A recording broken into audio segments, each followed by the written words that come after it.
Napakinggan natin ng Panginoon. Hallelujah. To God be all the glory. So dumako po tayo ngayon sa ating part 2 ng ating Bible series ng Book of Romans. Tayo po ay nasa chapter 3 na po tayo. The title is Objections that Demands Answers. Mga pagtutol na humihingi ng sagot. Basahin po natin muli po ang mula ho verses 5 na lang po up to verse 8. Ito na ho yung ating pong last part ng ating pong series sermon.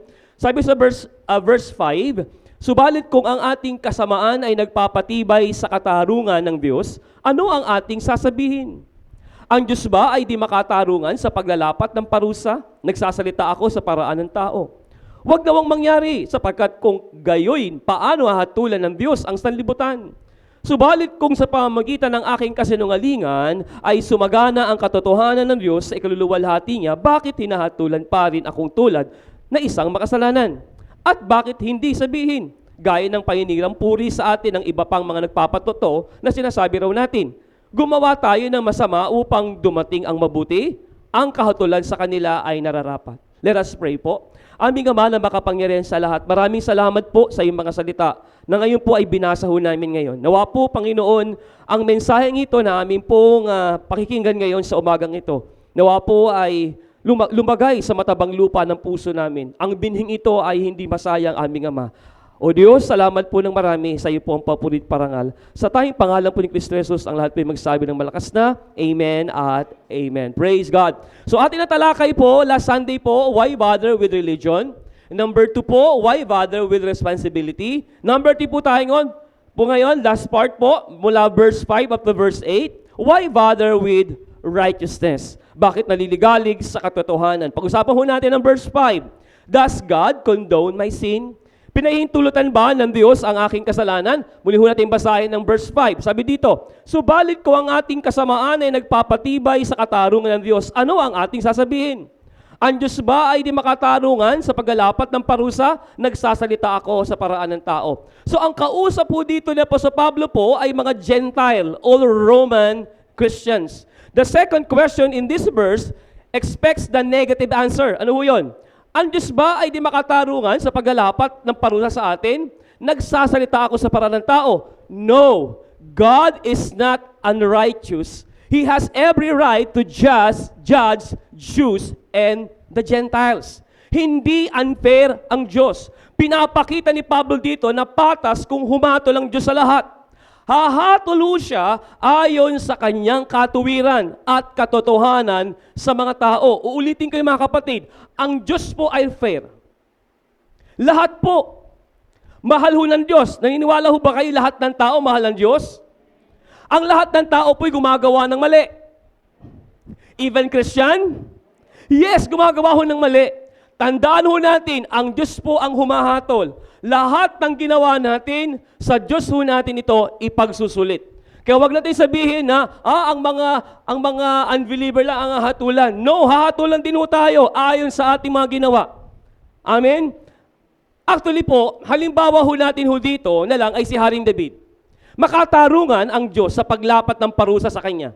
At nagpakita din ang Diyos ng kanyang kahabagan sa pagkakasala ni David. Ulitin ko mga kapatid nagkasala ba si David? Yes, nagkasala si David. Nakatanggap ho ba ng biyaya si David? Yes, nakatanggap ho siya ng biyaya, ng grasya. Kahit siya po ay nagkasala na.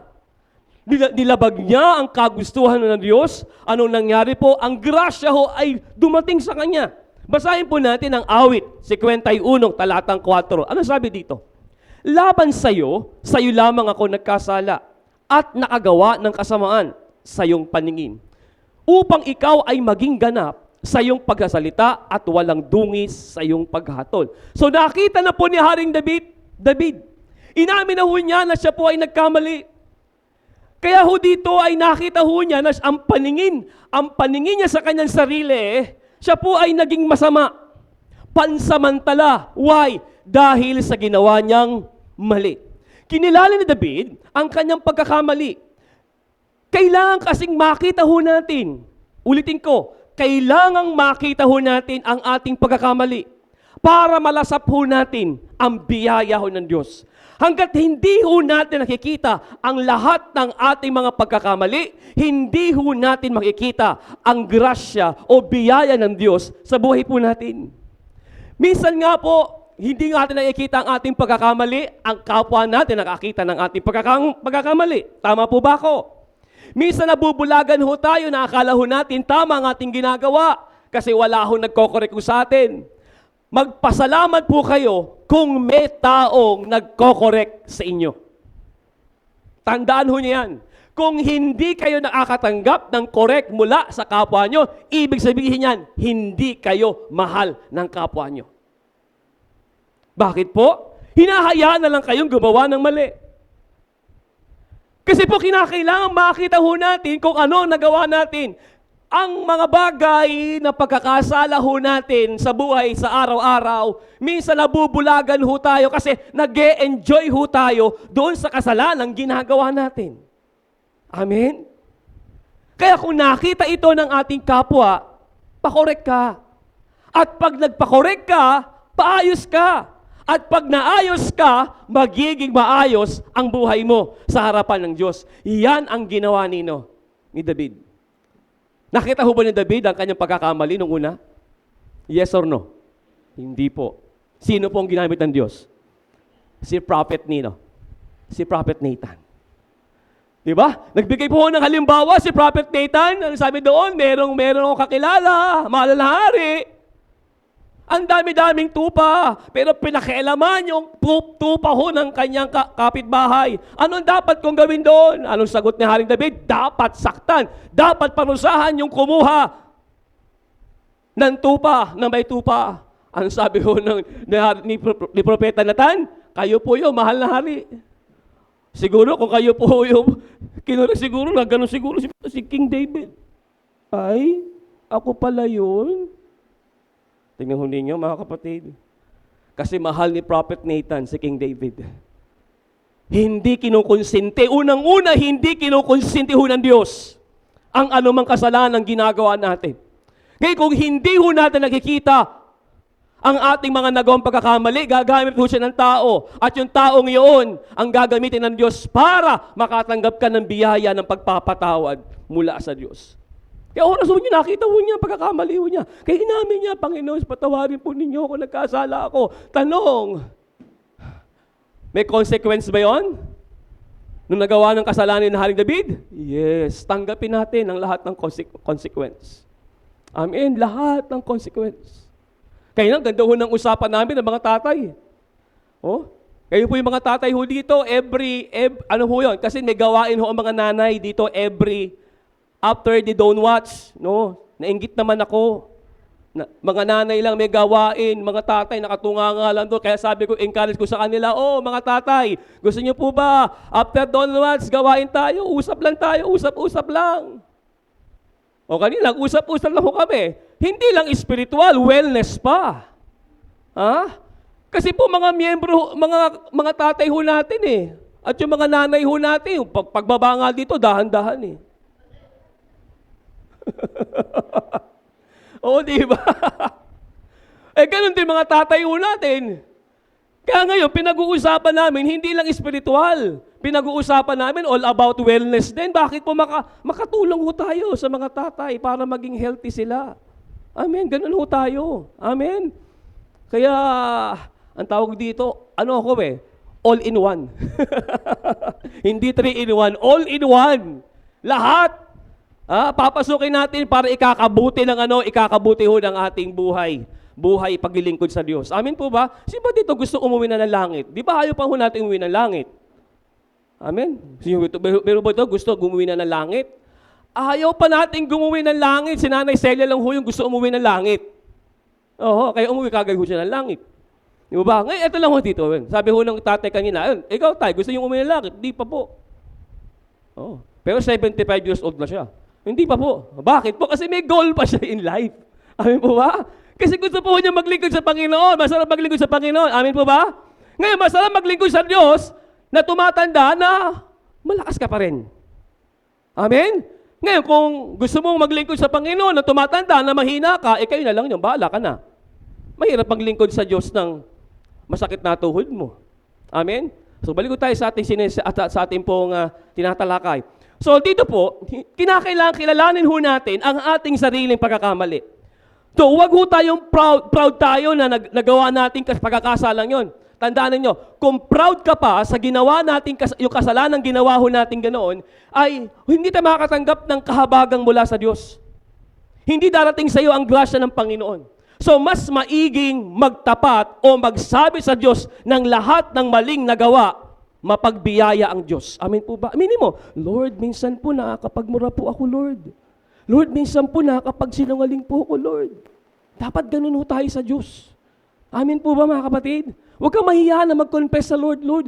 Minsan po, naiinis pa ako sa asawa ko kasi nakakainis sa mga asawa ko eh. Aminin po ninyo ho yun.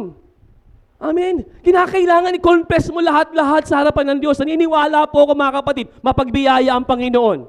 Nandiyan pa po ba kayo? Kasi mas maiging maging tapat po tayo sa Diyos. Di ba ang kasabihan nga, ang nagsasabi ng tapat ay nagsasama ng maluwag. So ganun po yun. I-confess mo sa Panginoon lahat. Ano man yung mga pagkakamali mo sa buhay. Minsan sumisemplang ka, minsan napapa-shot ka pa. Hello? Minsan mahirap talaga yung barkada, tama? Yung barkada, minsan napapa-shot ka. O pare, shot naman. O di papashot ka. So ito ho yun. Confess mo sa Lord, sorry po, patawarin po ninyo ako. Much better na nagsasabi ka ng tapat sa Kanya. Kaysa doon sa nag-i-enjoy ka. Di ba? Yung bang, walang conviction after you shot? Wala bang conviction yon? Mahirap to pag wala kang conviction. Kasi mahalaga ho yan, may conviction ba after na tinake mo yung kahit kaunti lang? Nakatikim ka naman ganung bagay. So, ganun po yun. Gusto ko ipakita sa inyo mga kapatid na napakahalaga na makita natin ang ating sarili. Ano man yung mga pagkakamali ho natin? Sabi mo, tapat ka na, Lord, tulungan ninyo ako. Baguhin po ninyo ako. Naniniwala po ako, kaya tayong baguhin ng Diyos. Sabihin niyo sa katabi ninyo, kaya ng Diyos baguhin ang ugali mo. Amen? Oh, katabi mo asawa mo ha, tanda mo, bago ka. Okay, sabi ho ng Awit, Kapitulo 145. Sabi ho dito, talatang 8 hanggang 9. Ang Panginoon ay mapagpala at puno ng awa. Hindi magagalitin at sa tapat na pag-ibig ay sagana. Ang Panginoon ay mabuti sa lahat at ang kanyang awa ay nasa lahat niyang ginawa. Naniniwala ho ba kayo sa talatang ito? Ang Panginoon ay mapagpala, puno ng ano? Ng awa, ng grasya. Yun ho yung Diyos na kilala ko ho. Ang Diyos po ay hindi ho Diyos na lagi nagpaparusa. Nakakita na ho ba kayo ng Diyos na lagi nagpaparusa? O, meron sa ibang kinikilalang Diyos na ang tingin nila ay napaka magparusa ang Diyos nila. Ako, naniniwala po ako, hindi ganyan ang Diyos na kilala ko. Ang Diyos po ay punong-puno ng kahabagan. Ang Diyos po ay punong-puno ho ng awa. Mapagpatawad ho siya. Pero tandaan ho natin, huwag ho nating abusuhin ang Diyos na ito. Amen po ba? Kasi para sa mga hindi manampalataya, sila ang dahilan ng pagpaparusa ho ng Diyos. Ito ay batay sa kanilang ginawa. Hindi pwedeng sisihin ng Diyos dahil ang Diyos ay naglaan ng maraming biyaya sa tao at tao na mismo ang nagpabaya.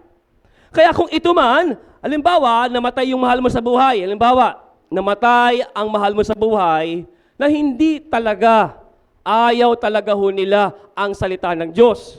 Namatay ho sila. At nabahagi na mo na sila bago sila namatay. Yung kamag-anakan mo o mahal mo sa buhay. Hindi ka na sisisihin ng Diyos kung napahamak ang iyong mahal sa buhay. Ang mahalaga dito, nabahaginan mo siya. Ulitin ko, ang salvation ay hindi by family. Ang salvation ay hindi by group. Ang salvation is individual. So, tao mismo din ang magpapasya kung gusto niyang maligtas. Kung ayaw niya maligtas. Kaya sabi dito, fair ang Diyos. Patas ang Diyos sa kaparusahan. Kung hindi talaga, ayaw talaga niya, nireject niya ang gospel, nireject niya ang salvation. Pag namatay siya, hindi niya pwedeng sisihin ng Diyos kung siya po ay mapunta sa impyerno. No! Naniniwala po kung may time talaga na dumating sa buhay ho niya na napahalagan siya ng salita ng Diyos, pero nireject ho niya. Amen? Kaya tama yung ginagawa ni Pastor Abanji. Kung may pagkakataon, kahit katabi mo, Nasa ospital, sa jeep, o sa isang parke, o anuman saan. Yun, karapatan mo na mag-share. No, actually, that is our commission. Tama po ba? Pag sinabi natin commission, that is mandato. Mandated ho sa atin mga kapatid na dapat talaga tayo nag-share ho ng gospel. Kaya mas maganda, unahin natin ang ating family. Amen po ba?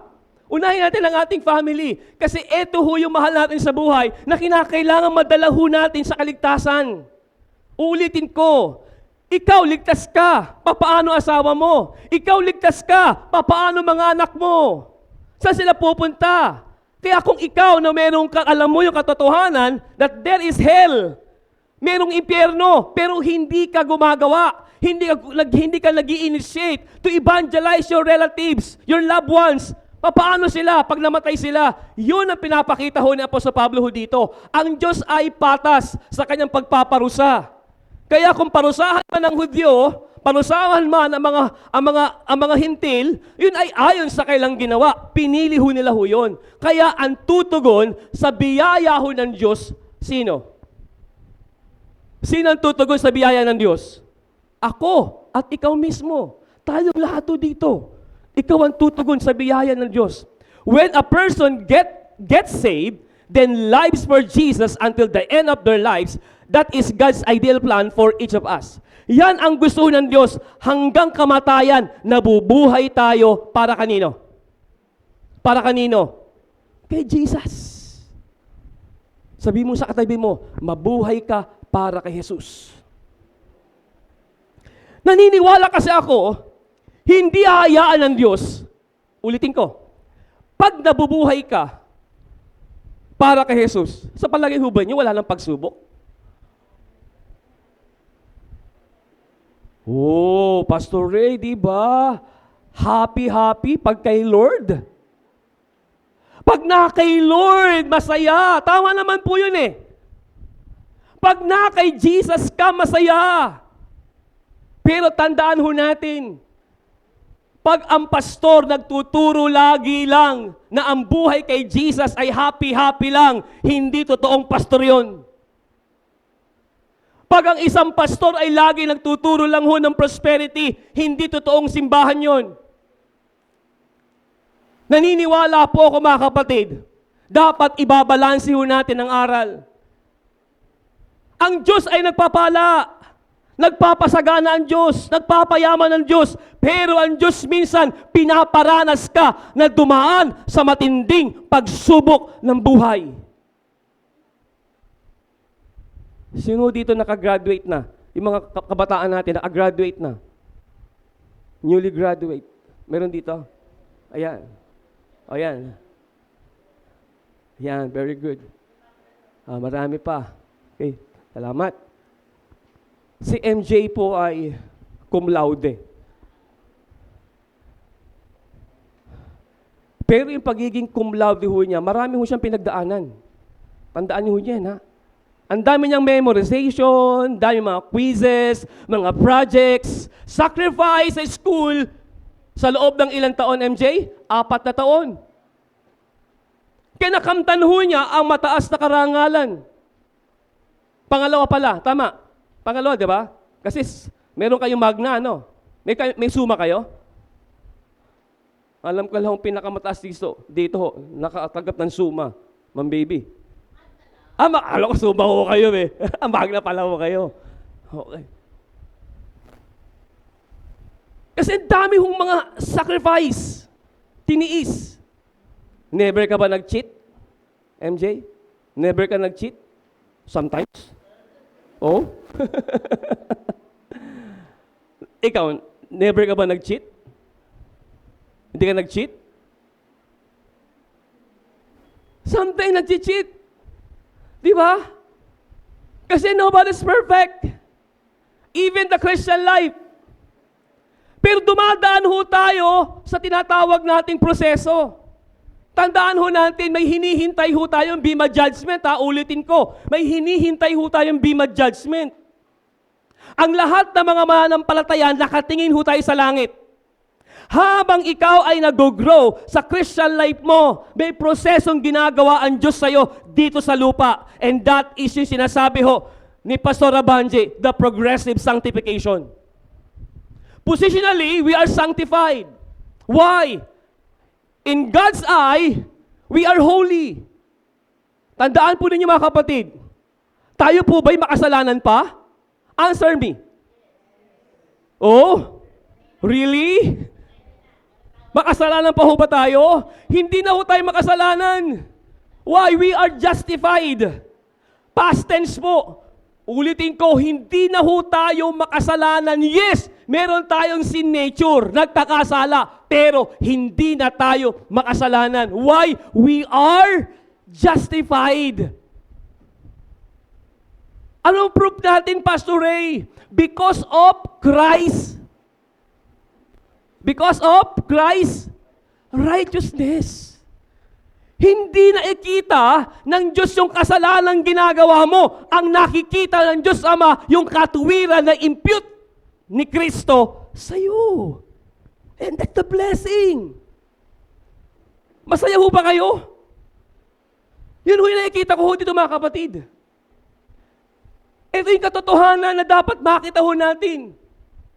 Hindi na tayo makasalanan dahil yung tinatawag nating Christ's righteousness na like kong sinasabi sa inyo mga kapatid.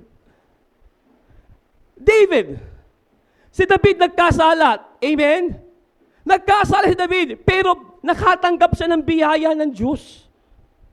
Yun ho yung sinasabi ko sa inyo dito mga kapatid. Dadaan ka sa proseso, pero habang dumadaan ka sa proseso ng tinatawag nating sanctification, titiis ka, magsasuffer ka, hanggang makita mo ang Diyos ng mukhaan pagdating natin sa kalangitan. And that is our Bema judgment. At dun ho yung time, God rewards us. Lahat ng pinagtiisan mo sa painilbihan, lahat ng sacrifices mo sa ministry, dun mo makikita ang resulta ng iyong pagtsatsaga, pagtitiis, nagpatuloy ka, may gantimpala ka. Diyan ho tayo dapat nakatingin. Amen.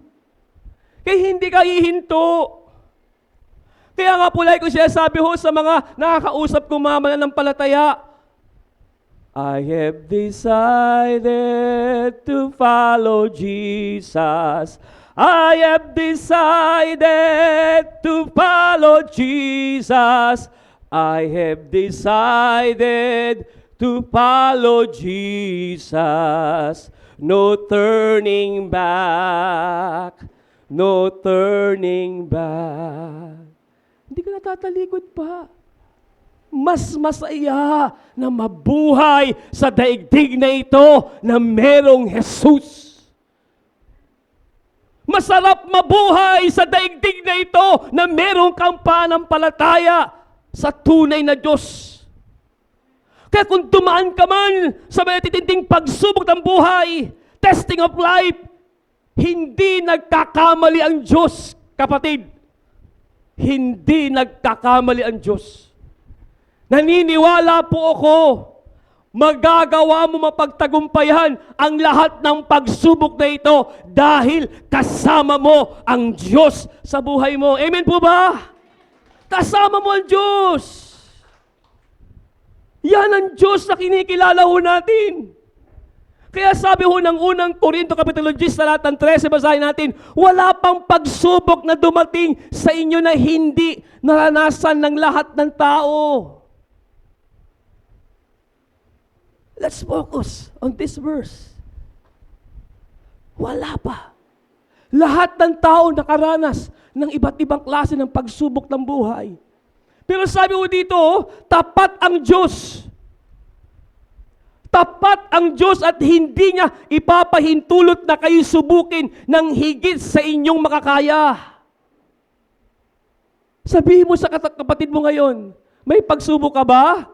Tapikin mo, sabihin mo, kaya mo yan. Amen. Ikaw lang nga, nakikita mo lang, hindi mo kaya. Kaya mo yan. Sabi ng Bible, tapat ang Diyos. God is faithful. Sabi dito, hindi hayaan niya ipahintulo sa subukin ng higit sa inyong mga kaya. Sa halip pagdating ng pagsubok, bibigyan niya kayo ng lakas upang mapagtagumpayan iyon. Kaya pag nandun ka na, nandun ang kalakasan na nanggagaling sa Diyos. Nung si Tatay Willie po ay nagbabantay ho kay Nanay Celia, sabi ko kay Tatay Willie, time to time, kung meron, paglaki to kayo, naka-online kayo, tatawag po ko sa inyo. At gusto ko ho kayong palakasin sa pamagitan ng pag-share ho ng mga salita ng Diyos. Opo, Pastor, kailangan ko po yun, Pastor. Habang nakikita ko ho yun sa kanyang mukha, gusto ho niyang umiyak, kasi video call nga po ako. Iniwas ho niya yung kanyang mukha. Pero hindi nararamdaman ko po ay lumuluha na ho siya. Ipinakita na lang yung si Nanay Celia sa akin, pero yung kanyang garalgal ho ng kanyang boses ay ganun na lang. Alam ko mahirap po yung pinagdaanan ho ni Tatay Willie. Bagamat yun po ay napakaikli lamang ho na panahon. Pero minsan ho yung napakaikling panahon parang napakabigat na po sa isang araw. Di ba? Yung makita mo, yung mahal mo sa buhay na comatose, hindi nagsasalita, hindi mo alam kung hanggang kailan ho yung suffering ho nung asawa. Kasi pinandoon nung kinakailangan na mayroong kapatid na nagpapalakas ho sa kanya. Kaya sabi ko kay Tatay Willie, kaya mo yan? Naniniwala ako na pinadadaan kayo sa ganyang proseso. At kinausap ko din ho yung anak. Sabi ko, hindi nagkakamali ang Diyos, may ginagawa ang Diyos. Sa lahat ng pangyayari, nagmi-ministeryo ang Diyos kay Tatay Willie, nagmi-ministeryo ang Diyos doon sa kanyang mga anak na si Brother June at yung kanyang pangalan na anak, nagmi-ministeryo ang Diyos. May ginagawa ang Diyos doon sa sitwasyon na yun na hindi natin nakikita, pero yan po ay nararamdaman noong tao. Kaya lumabas mula doon sa bibig ho nung anak, kausap ho namin nila Pastor Carmen ho doon sa Bikutan. Sabi nga ho nung anak, si Brother June, sabi niya, kala mo Pastor, dati nga po hindi ko nahahawakan ng kamay ng nanay ko eh. Ngayon nahahawakan ko na. Dati hindi ko nahaplos ang ulo ng nanay ko, ngayon nahaplos ko na. So ibig sabihin, may ginagawa ang Diyos. Yung ninyo, hindi niya maipadama ang kanyang pagmamahal sa kanyang nanay. Hindi ko alam kung gaano kahigpit ang Nanay Celia. Bakit ganon? Kaya doon lumabas sa bibig ho ni Brother June, ngayon po, nahaplos ko yung kamay ng nanay ko. Tingnan ninyo, may ginawa na ang Diyos. Sabi ko doon kay Brother June, sabihin, gusto mo, ngayon, madama ni Nanay Celia ang pagmamahal mo sa kanya. Baka hindi niya nararamdaman yun nung malakas siya. Pero mga bagay dapat makita ho natin na minsan po ay may ginagawa ang Diyos. Pinaparaan tayo sa mga pagsubok na ito para tumibay tayo.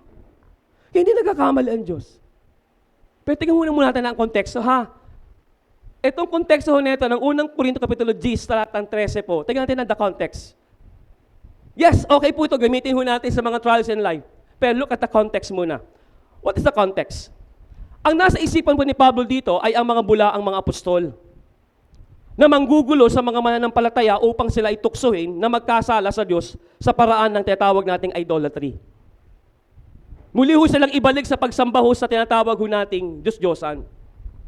So meron pa kasing nagbubuyo sa paraan ng pagan practices ang mga ginagawa ng mga taga-Korinto kaya naman nagpapatuloy pa rin sila sa ilalim ng kautusan na nagpapaalipin sa kanila.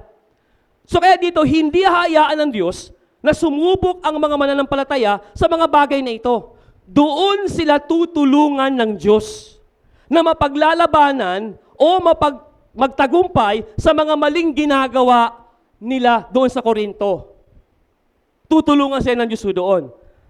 Basahin po natin ang Roma, Kapitulo 6, talatang 14. Ang sabi dito, sapagkat hindi na dapat maghari sa inyo ang kasalanan, dahil kayo hindi na namumuhay sa ilalim ng pakilakas. Kautusan, kundi sa ilalim ng ano po? Kagandahang loob ng Diyos. So doon po, naghihimasok po ang mga bulaang guro, ang mga maling aral, doon sa iglesia o sa Roma, even the church in Corinth. Kaya doon, tutulungan sila ng banal na Espiritu, tutulungan sila ng Diyos to overcome all the false gospels or false prophets. Yun ho yun. Doon sa tutulungan ho ng Panginoon. Proceed now, verse 6. God condemns all sin. Hinahatol ng Diyos ang lahat ng kasalanan. Sabi ng verse 6, huwag nawang mangyari, sapagkat kung gayoy, paano hahatol ng Diyos ang sanlibutan? Muling sinagot ni Pablo ang kanilang argumento sa pagsasabing huwag mangyari kung okay lang ba sa Diyos ang kasalanan ng tao? O walang karapatan ang Diyos na hatulan ang mundo? Sagutin ho natin ngayon. Okay lang ho ba sa Diyos na ang tao ay magpatuloy sa kasalanan? Answer me. Di ba no? Kasi hindi kasi konsentidor ang Diyos. Meron po bang konsentidor na magulang? Yes or no? Meron. Meron siyempre. Yung konsentidor na magulang, yun po ba ay totoong nagmamahal? Answer me. No. Hindi sila. Kaya kung kinukonsenti ka ng mahal mo sa buhay, ibig sabihin nun, hindi ka talaga mahal. Kasi, kinukonsenti ka.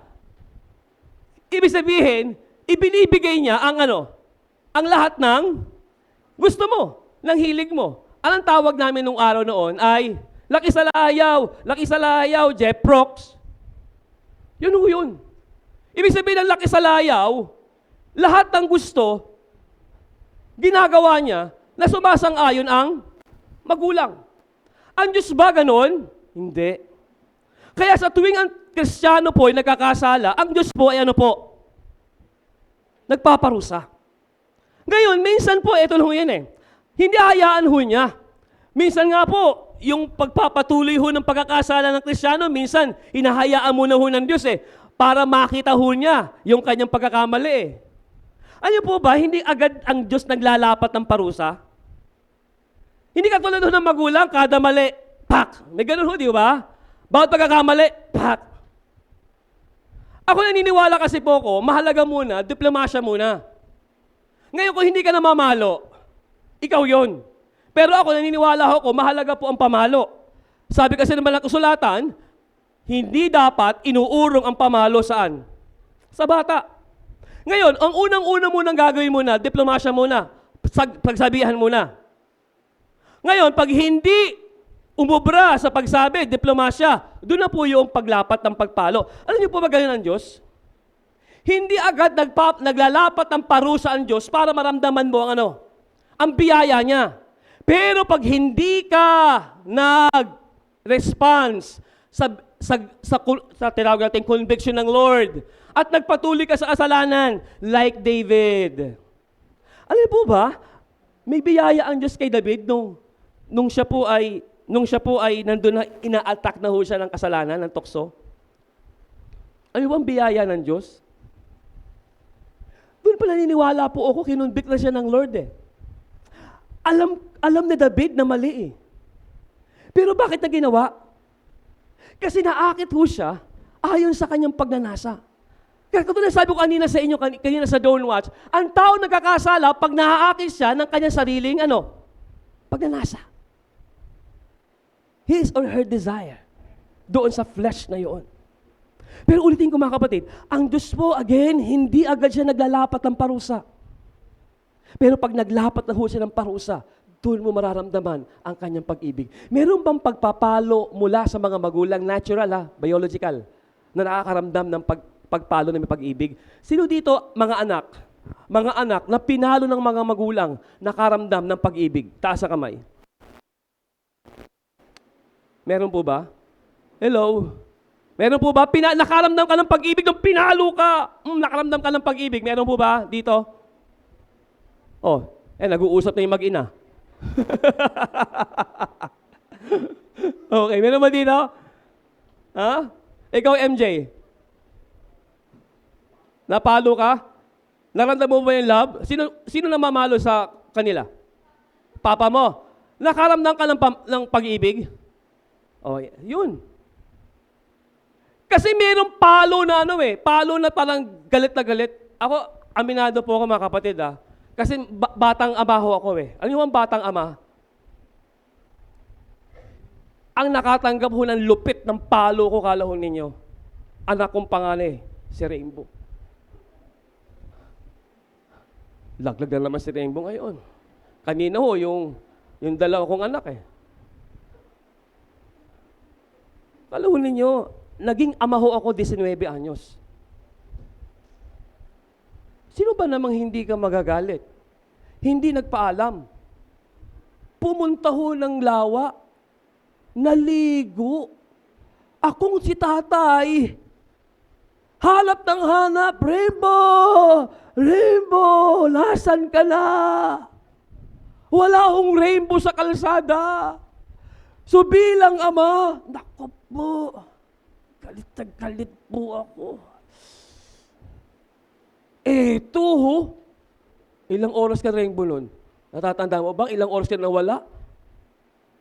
Tagal ho nawala ho yan. Siyempre ho, batang ama ho ako eh. Kita ko kaagad ng anak ko. Palo agad. Latay ho yan. Siya ho yung nakatanggap ho ng matinding palo ho sa akin dito. Ano yung bang hazing ho? Pwede ho. Yung hazing na violate ho dito. Sinturon agad ho kinuha ko po eh. Sinturon ko talagang. Pak! Pero after ho ng kalahon ninyo, sinabi ko sa kanya, anak, mahal kita. Pag narinig ho nila yung salitang, anak, mahal kita, doon pa lang ho sila iiyak. Aminado po ako, siyempre ho, bata pa ako noon eh. Hindi ko na-control ho yung pagpalo ko. Pero ngayon po, kalahon ninyo, kontrolado na ho yung palo pag nagkakaedad na pala. Siguro mahina na yung palo. Kasi matanda na. Ganun ba yun? Hindi ho. Kasi alam mo na, yung kaya lang ho ng bata ng pagpalo. Kaya sabi nga ho ni Lani, doon sa dalawang anak ko, sabi niya, pasalamat kayo, nasa ilalim kayo ng biyaya. Sabi ho ni Lani ho doon sa dalawang anak, kay Anan, pati kay Ray, salamat kayo.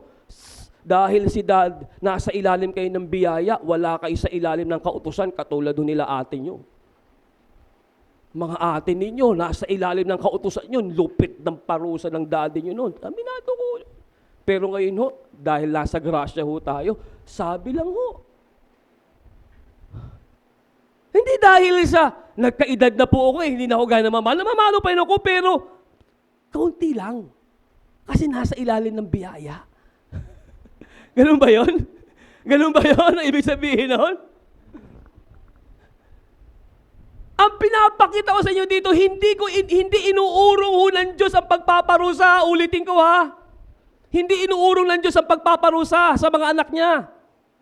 Kasi kung mahal ka ng Diyos, makakatanggap ka ng parusa. Tama ba yung salitang parusa? Pagtutuwid na lang. Ang sama na ko, pagpaparusa di ba? Ang pangit ng pahinga, parusa Pagtutuwid na lang, disiplina. Disiplina. Pagdidisiplina po sa atin para ano po? Para tayo ay mapabuti sa buhay natin. Kasi pakikialaman tayo ng Diyos eh. Ulitin ko, lahat ng tao sa daigdig na ito pakikialaman ng Diyos. Kasi gusto ho ng Diyos maging maayos ang buhay ng lahat ng tao. Ang tao na mismo ang dapat tumugon doon sa pakikialam ng Diyos sa kanila. Sa paanong paraan? Ayun, share ka ng gospel. Pag na-share ho yung gospel sa tao, so ito, pag hindi sila nag-response doon sa biyaya ng Panginoon, there's a price on sin. Ano ang price ng sin? The price is death. Ng consequence. Kaya salamat na lang sa Diyos. Bakit po? Dahil nakatanggap tayo ng biyaya ng Diyos. Ano sabi ng Romans chapter 6, verse 23a? Sapagkat ang kabayaran ng kasalanan ay ano po? Pakilakas. Kamatayan. Hihintayin pa ba natin ang ating mga mahal sa buhay na mamatay? Na hindi nag-response sa grasya ng Diyos? Kaya ako kalahon ninyo mga kapatid, hindi ako tumigil sa panalangin sa Diyos para sa aking Ama. For over, I think, 28 years, kung hindi ako nagkakamali. 30 years. Tama. 30 years. Kasi ang tatay ko ho ay tumugon ho sa biyaya ng Diyos nung nagka-LDC. Pero nung nasa ano pa ako, nung Tingnan Himala, JGL, wala, hindi tumugon yun. Nung tumugon ho siya, nung KLDC na ho tayo. Tama, more than 30 years. Doon ho siya nag-response. Kasi nakikita ko ho doon sa kanyang, sa kanyang wallet. Yung wallet ho niya, malalaman kung hindi siya tumugon, hanggat nandun pa rin yung, ang tawag dito, DI ba tawag doon? Ano ba yung librito? Hindi yung nobena. DI ba tawag doon? Yung Jesus na ano? DI, tama, DI, no? DI. Sinecheck ko ho yung wallet niya. Pag yung wallet niya, wala ng DI, ibig sabihin nun, tumugon na siya sa pananampalataya na meron ako. Pero noon, hindi siya tumugon eh. Bakit po? Dumadalo siya sa church, pero yung meron ho siyang ganoong klaseng nobena. Pero nung sinabi niya sa akin, "Anak, wala na akong ganun." Ay, sabi ko, tumugon siya. Ibig sabihin, tinakwil na niya. Niyakap niya kung ano ho yung sinasabi ho ng Bible. The only Savior is Jesus Christ. Yun lang. Anytime, umamatay man, kasi mahina na ho siya ngayon eh. Hindi na ho siya pwedeng pumunta kung saan. Nandun lang sa bahay, kasama ho ng aking kapatid. Ang lakad na lang ho, gayon na po lakad ho nun. May tungkod. Hindi katulad dati, di ba nakakapunta, hindi na po. Kaya sabi ko sa kanya, every time lang nagbibisit po ako sa kanya, sabi ko, "Pa, pag namatay ka, saan pupunta?" Langit. Yun kasi ang dapat mapakinggan natin eh. Yung pag namatay ang mahal mo sa buhay, saan pupunta? Langit. May kasunod pang question yun. Anong kasunod? Anong dahilan? Bakit pupunta ng langit? Talagang dalawang tanong ko kagad eh. Sinisigurado ko po kasi. Sabi ko sa tatay ko, pupunta kayo ng langit. Anong dahilan kung bakit pupunta ng langit? Sabi ng tatay ko, sumampalataya ako kay Jesus. Perfect. Excellent. Why? Kasi yun lang naman po eh. Faith alone in Christ alone. Maniwala lang siya. Sumampalataya lang. Ang mahal natin sa buhay na si Jesus ay namatay para sa kanyang kasalanan. Ligtas ho siya. Ako lang ba may sabi niyan? Ang may sabi niyan, salita mismo ng Diyos. Kaya hinihintay ko lang ho ang araw ng departure ng tatay ko. Honestly, yun ang hinihintay ko. Ang kanyang departure. Ang kanyang paglisan sa daigdig na ito. Dahil naniniwala ko, sabi ko sa tatay ko, "Pa, makikita mo na si Mama." Anytime. Anytime. Kali po ang hope natin, tayo mga manampalataya, alam na ho natin eh, that we are saved. Amen? Siyempre, ayaw po natin makita. Ayaw pa natin makita si Lord, ayaw pa natin makita yung mahal natin sa buhay. Pero kung papaano, kung time na, sinabi ng Lord, "Anak, it's your turn na. Ito na yung oras mo, anak. Your departure, susunduin na kita." Amen? Ano ba si Nanay Celia? Hindi namatay sa sakit eh. Namatay saan? Nabagok lang ho siya. Kaya ang grasya ho ng Diyos kay Nanay Celia, ito po, kikwento ko sa inyo ang grasya ho ng Diyos kay Nanay Celia, hindi na ho siya pinaranas ho ng matagal ho ng tinatawag ho nating dialysis. Alam po ninyo mga kapatid, ang dialysis patient, napakahirap ng pinagdadaanan ho niyan. Alam niyo po ba, bukol-bukol ho ang balat ho niyan? Alam niyo po ba, ang pinakamalalang dialysis patient ay 3 times a week? How much more every session? 3 to 4,000? O kailangan mo ng 12,000 a week? Saan mo kukunin yun? Kung mahirap ka. Yes, mabubuti lang, merong PhilHealth, merong pong government na nagpo-provide ng mga dialysis patient ho natin. Pero ang hirap pa rin ang pinagdaraanan ho nila. Sometimes yung kanilang hemoglobin po bumabagsak po. Sometimes yung kanilang pressure po bumabagsak po ang BPO nila at hindi sila umaalis ng dialysis hospital. Yung treatment sa kanila kung ganoon. Ang hirap po dumaan ng ganong klaseng proseso. Kaya kalaon ninyo ang biyaya ng Diyos kay Nanay Celia, inalaw ng Diyos na mabagok po siya. At sabi sa akin ni Brother June, Pastor, parang tunog ng baseball bat ang narinig ko mula doon sa second floor. Pastor kami, no? Mula sa second floor, yung pagkabagok ni Nanay Celia parang baseball bat, ganun na ganun. And after noon, nakadalaw pa. Tama, yung ba yun? Tama ba? Nakadalaw pa sa burol ng tatay ho nila, si Sir Aida. Yun na po yun. Tingnan nyo, grasya ng Diyos. Hanggang sa ilang araw lang. Para I think 1 week lang ata nag-suffer. So, biyaya pa yun ng Diyos. Amen. Kaya ito ho mga kapatid, papaano ho yung mahal natin sa buhay? Papaano sila? Pag namatay sila na hindi sila kumilala o sumampalataya kay Christ. So yun po, the price on sin is death. Kamatayan. Pero kung ang tao po'y sumampalataya kay Kristo, ang kamatayan ay wala na sa mga sumasampalataya. Amen po ba? Our justification is for the penalty of our sins. The penalty of sin is eternal death.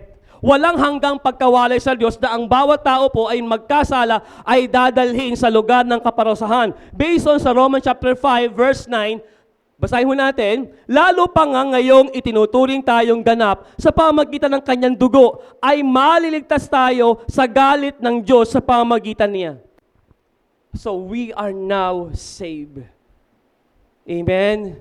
We are now saved. Kaya tayo ho yun naniniwala that every time na kunin tayo ng Diyos sa kamatayan, pupunta tayo ng langit. Amen po ba? Sino dito confident ka? Alam mo, pag namatay ka, pupunta ka ng langit, taas mo ng kamay. Anytime. Amen. How about the others? So ito lang ho yan. Okay, hands down po. Ito lang ho yan. Gusto ko ipakita sa inyo dito mga kapatid, mga minamahal. Gusto ho ng Diyos. Pupunta ka ng langit. Gusto ng Diyos, pupunta ka ng langit. Paano ka pupunta ng langit? Pupunta ka ng langit. Sumampalataya ka dahil binayaran ni Kristo yung kasalanan mo. Amen? You are now first timer. First timer ka ngayon. Ngayon pa lang. So, nasa first step ka pa lang ng faith mo. Ngayon napapakinggan mo itong sinasabi ng pastor. Itong tinig na ito. Na sinasabi ngayon ng Diyos sa'yo, magkaroon ka ngayon ng pagtitiwala kay Kristo Jesus na ang lahat ng kasalanan mo, trade in kay Lord. Ano yung trade in? Tama ba yung word? Trade in. Palit. Yung kasalanan mo, ibigay mo kay Kristo. At yung pagpapatawad ni Kristo, yung kanyang katuwiran, ibibigay sa'yo.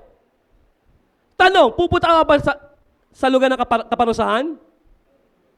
Answer me. Hindi ka na pupunta. Hindi ka na pupunta doon sa impyerno. Bakit? Nakapag-bargain ka kay Lord eh. Anong bargain mo kay Lord? Lord, palit tayo ha. Itong kasalanan lahat ng ginagawa ko, ginagawa ko at gagawin ko pa Lord, palit tayo, aka na yung Christ righteousness mo. I think hindi naman ikaw ang nakipag-bargain eh. Si Lord naman talaga ang nag-covenant sa atin. Amen po ba? Hindi tayo. Ang Diyos mismo ang nagsasabi sa atin ngayon. O aka na anak, aka na lahat ng kasalanan mo, ipapalit ko sa itong righteousness. Kaya sigurado ka, pupunta ka ng langit. Isa lang nagsabi ng amen. Sigurado ka, pupunta ka ng langit. Sigurado ka, pupunta ka ng langit. Yes. Pupunta ka ng langit. Hindi ka pupunta ng langit dahil gumawa ka ng mabuti. Hindi ka pupunta ng langit dahil religyoso ka. Hindi ka pupunta ng langit dahil mapagbigay ka. Pupunta ka ng langit dahil sumampalataya ka sa bugtong na anak, walang iba, si Jesus. Period. Wala nang iba pa. Wala ka ng ibang gagawin pa. Amen? Another thing, let us see, Does my sin exalt God? Dinadakila ba ng aking kasalanan ang Diyos? Basahin po natin, verse 7 up to verse 8. Subalit kung sa pamagitan ng aking kasinungalingan ay sumasagana katotohanan ng Diyos sa iluluwahati niya, bakit tinahatulan pa rin akong tulad na isang makasalanan? At bakit hindi sabihin, gaya ng paninang puri sa atin ng iba pa na nagpapatotoo sa sinasabi raw natin, gumawa tayo ng masama upang dumating ang mabuti? Ang kahatulan sa kanila ay narapat. So pinapakita ni Pablo dito ay ang tao kasama niya ay hindi natin kayang panindigan ang ating mga salita. Kaya tayo ay itinuturing na sinungaling, pero ang Diyos ay hindi sinungaling. Ulitin ko, tayo po ay sinungaling, pero ang Diyos never na nagsinungaling. Never na nagsinungaling. Lahat ng sinabi niya ay pawang katotohanan. Dahil may kumukontra kay Pablo nung panahon pong yon, kung bakit niya ito nabanggit. May nagsasabi sa kanya na sinabi daw niya na gumawa tayo ng kasalanan o masama upang dumating sa atin ang kabutihan. Paano mangyayari yon?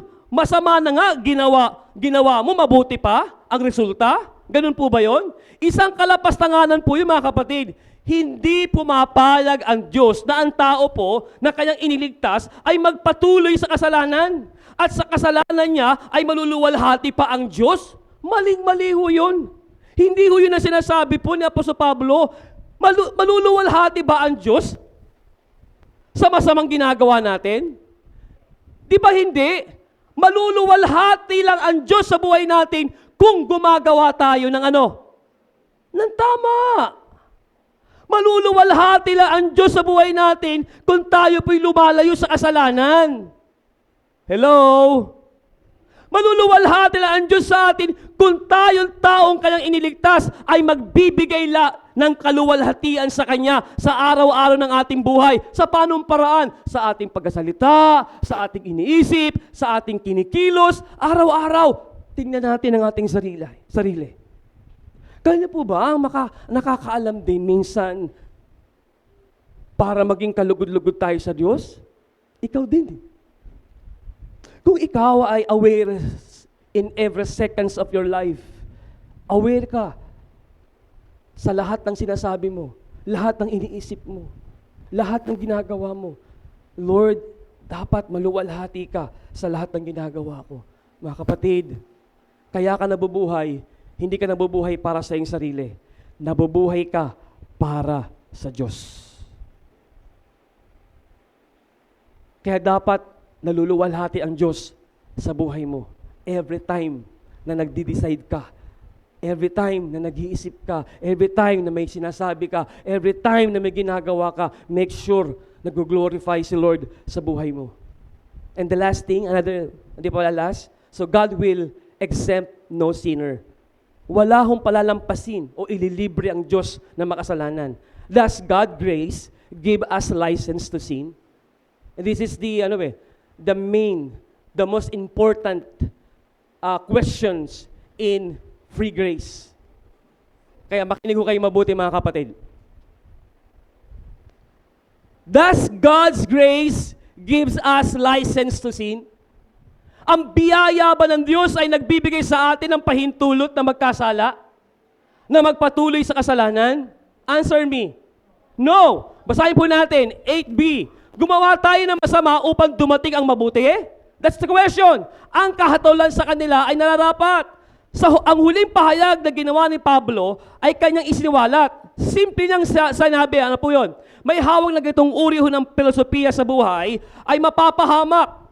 At nakukuha lang nila ang nararapat sa kanila. Ano ho yun? Parusa ng Diyos. Yes, sige, magpatuloy ka sa kasalanan. Pero hindi yan ang nais ng Diyos. Yung biyaya ng Diyos, hindi yan pinapahintulutan para magpatuloy ka. Kung naiintindihan mo ang grasya ng Diyos, ang biyaya ng Diyos, ihinto mo ang kasalanan. Why? Meron kang Diyos sa langit na nagbigay ng awa sa'yo. Nahabag lang ang Diyos sa'yo. Ano po ba nahabag ang Diyos lang sa atin? Pasalamat po tayo. Sino ba tayo sa daigdig na ito? Napapahalagahan ng Diyos. Alam niyo po ba kung gaano kaliit kaliit lang ang tao. Minsan, si Ray kasi, nag-iisip siya lagi. Sabi ko sa kanya, sabi kasi niya, pangarap daw ho niya maging scientist. Sabi ko, anak, nag-aaral ako ng ano ngayon, ng Christian apologetics. Sabi ko, di pinag-aaral namin ho sa sa Zoom, na lahat, karamihan ng mga scientists ay atheists. Again, lahat ng scientists ay atheists, meaning walang Diyos. Sabi ko sa kanya kahapon, anak, magpapatuloy ka ba sa pangarap mo maging scientist? Sabi mo sa akin, pinapakialam mo naman ng pangarap ko, Daddy. Sabi ko sa anak ko, anak, pakikialaman kita. Kasi kung kanyang pangarap mo, ang pananaw ng mga scientists, ang lahat ay nagmula lang sa kawala-wala. Sabi ko sa kanya, anak, ang lahat ng scientists hindi naniniwala sa Diyos.